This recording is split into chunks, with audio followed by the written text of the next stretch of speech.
उन दोनों नग्न औरतों में से एक औरत डायन तारा थी और दूसरी उसकी छोटी बहन विमला थी, जो कि अपनी बहन तारा से काला जादू सीखने मरघट में आया करती थी। और वो सैकड़ों छोटे बच्चों की आत्मा थी जिसे तारा ने अपने काला जादू से मारा था। तारा अक्सर छोटे बच्चे और गर्भवती महिला को ही अपना शिकार बनाया करती थी। वो छोटे छोटे बच्चे को मारकर उसका खून चूस लिया करती थी। ऐसा वो अपने आप को खूबसूरत और जवान बनाने के लिए करती थी। थोड़ी देर यूं ही पेड़ को चलाने के बाद वो वापस पेड़ को अपनी जगह पर लाकर खड़ा कर देती है। इन सब के बीच प्रदीप और प्रताप की हालत डर से और ख़राब होती जा रही थी, मानो सांस उखड़ रही हो। उनको डर था यदि डायन तारा की नज़र उन दोनों पर पड़ गई तो आज तो उनकी मौत पक्की है। उन बच्चों की आत्माएं एक साथ चीख पुकार करने लगते हैं, हमें भूख लगी है, हमें खाना दो। जो बच्चे बहुत छोटे हैं वो तोतली आवाज़ में बोलते हैं, दूध चाहिए। जो बच्चे घुटनों के बल चल रहे हैं वो रोना स्टार्ट कर देते हैं।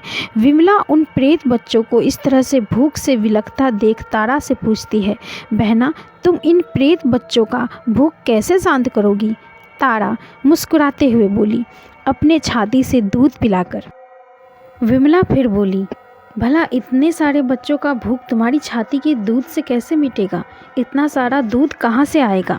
तारा, तुमने काली शक्तियों को अभी तक पहचाना नहीं है विमला, तुम धीरे धीरे सब जान जाओगी। मैं जिन बच्चों की हत्या करती हूँ उसकी माँ की छाती से सारा दूध भी खींच लेती हूँ। आज एक काम करो, इन सभी बच्चों को दूध तुम ही पिलाओ। तारा अपने हाथ में जल लेकर एक मंत्र पढ़ती है और उसे विमला की छाती पर छिड़क देती है। अचानक कुछ ही पल बाद विमला की छाती से दूध की धार बहने लगता है और फिर सभी प्रेत बच्चों को एक एक कर अपनी गोद में लेकर दूध पिलाती है, सिवाय एक लड़की की आत्मा को जो 10 वर्ष की थी। उसे तारा अपनी पोटली से एक खून से भरा कटोरा पीने के लिए देती है। विमला जब उन प्रेत बच्चों को अपनी छाती से दूध पिला रही थी तो उसके मन में उन बच्चों के प्रति ममता जाग रही थी। इसी ममतावश विमला ने तारा से कहा, बहना तुम इन प्रेत बच्चों को क्यों पाल रही हो? तुम इन्हें मुक्त क्यों नहीं कर देती? तारा, यदि मैंने इन्हें मुक्त कर दिया तो मैं अपना काम किससे करवाऊंगी? मैं इन्हीं प्रेत बच्चों से अपना सारा काम करवाती हूँ। जब भी कोई किसी से दुश्मनी बस मुझसे काला जादू करवाने आता है तब मैं उनसे बहुत सारा धन लेकर इन आत्माओं से ही अपना काम करवाती हूँ। अब देखना, कल ही मेरे पास एक देवरानी अपनी ही जेठानी पर काला जादू करवाने मेरे पास आई थी, क्योंकि दोनों ही देवरानी जेठानी एक साथ ही अपने अपने बच्चे को जन्म दिया था। जेठानी की छाती में बहुत दूध उतरता था और देवरानी की छाती से किसी कारणवश दूध नहीं उतर रहा था। जब भी जेठानी अपने बच्चे को अपनी छाती से दूध पिलाती थी तो देवरानी को बहुत जलन होती थी। इसी जलनवश देवरानी अपनी जेठानी पर काला जादू करवाने आई और बोली, जैसे मेरे छाती में दूध नहीं उतर रहा है उसके छाती से भी दूध सूख जाए। मुझे क्या है, मुझे तो पैसों से मतलब है। अब मैं इन्हीं बच्चों में से किसी एक प्रेत बच्चे को उसके जेठानी के पास भेज दूंगी। ये प्रेत बच्चा उसके जेठानी की छाती से सारा दूध चूस लेगा और फिर उसके छाती का सारा दूध हमेशा के लिए सूख जाएगा। मुझे जब भी किसी गर्भवती महिला का गर्भ नष्ट करना होता है तो मैं इन्हीं प्रेत बच्चों में से किसी एक को उसके गर्भ में भेज देती हूँ। फिर ये प्रेत बच्चा उस गर्भ में पल रहे बच्चे को नष्ट कर देता है। इस तरह उस महिला का गर्भपात हो जाता है। सारे प्रेत बच्चों को दूध पिलाने के बाद तारा उनके आत्माओं को एक बड़े से कांच के बोतल में कैद कर देती है। तारा एक थैले से कुछ काला जादू में इस्तेमाल होने वाले सामग्री निकालती है, जिसमें किसी इंसान की खोपड़ी, नींबू, गुड़िया, सिंदूर आदि होता है। वो दोनों बहनें तालाब के किनारे आसन बिछाकर बैठ जाती है और अपने तंत्र मंत्र की सामग्री को अपने आगे फैलाकर रख लेती है।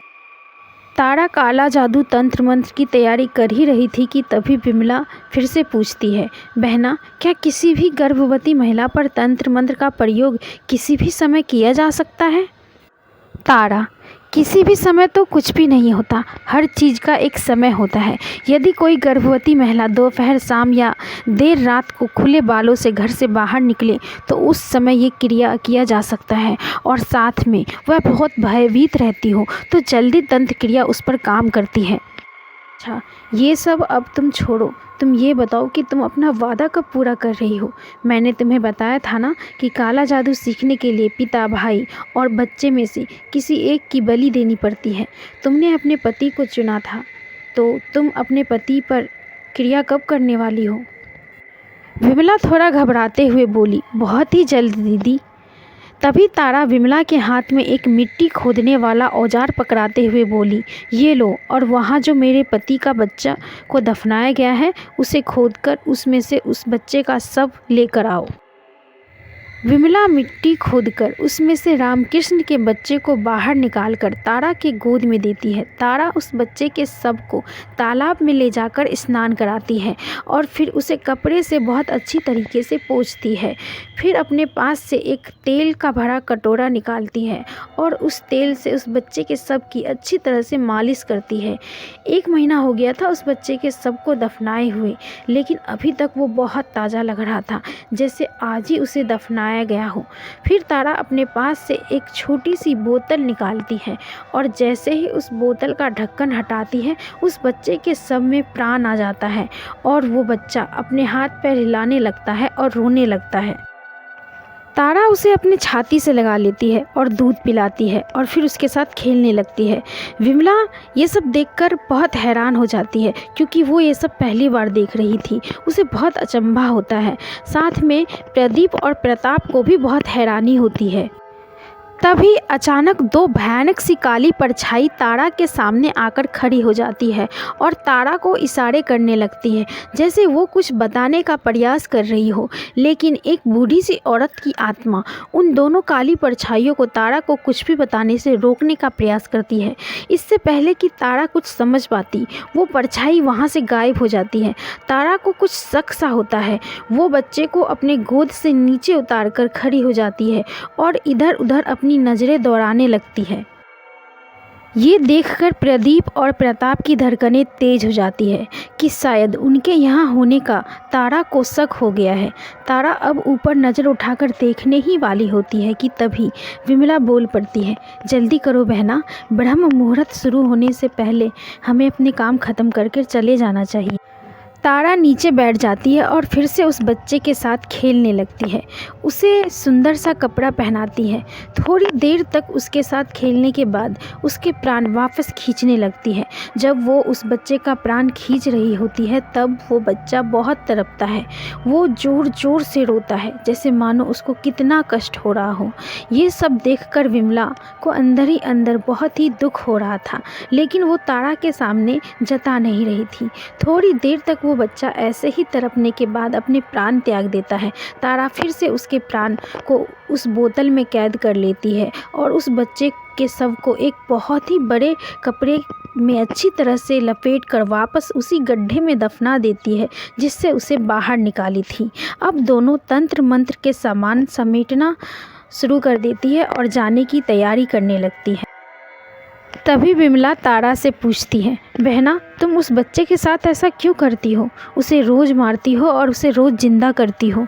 तारा मुस्कुराते हुए बोली, मैंने अपने कोख की बलि चढ़ाकर काला जादू सीखा था, इसलिए मैं कभी माँ नहीं बन पाई। पर मुझे बच्चा खिलाने का बड़ा शौक़ था और ये मेरे पति का बच्चा है, इसलिए मैं इसे रोज़ मारती हूँ और रोज़ जिंदा करती हूँ ताकि मैं इसके साथ खेल सकूँ। अच्छा तो मुझे भी नहीं लगता इसको रोज़ तड़पते देखना, पर मैं क्या करूँ, इसे ज़िंदा करके मैं अपने घर भी नहीं ले जा सकती, वरना इसके बारे में सभी को पता चल जाएगा। और अगर मैंने इसके शरीर में रोज़ प्राण नहीं डाले तो इसका सब सड़ना शुरू हो जाएगा, फिर मैं इसके शरीर में इसकी आत्मा को नहीं डाल पाऊंगी। अच्छा अब चलो यहाँ से, ब्रह्म मुहूर्त शुरू होने वाला है। और एक बात ध्यान से सुनो, कल किसी भी हाल में तुम्हें अपने पति पर तंत्र का प्रयोग करके उसे मारना ही होगा, नहीं तो काली शक्तियाँ तुम्हें नहीं छोड़ेगी, तुम पागल हो जाओगी और हो सकता है तुम्हारे प्राण भी चले जाएंगे। क्या विमला अपने पति पर तंत्र का प्रयोग कर उसे मार पाएगी? क्या प्रभा को उसका बच्चा उसे वापस मिलेगा? जानने के लिए सुनते रहिए डायन तारा का अगला भाग 3।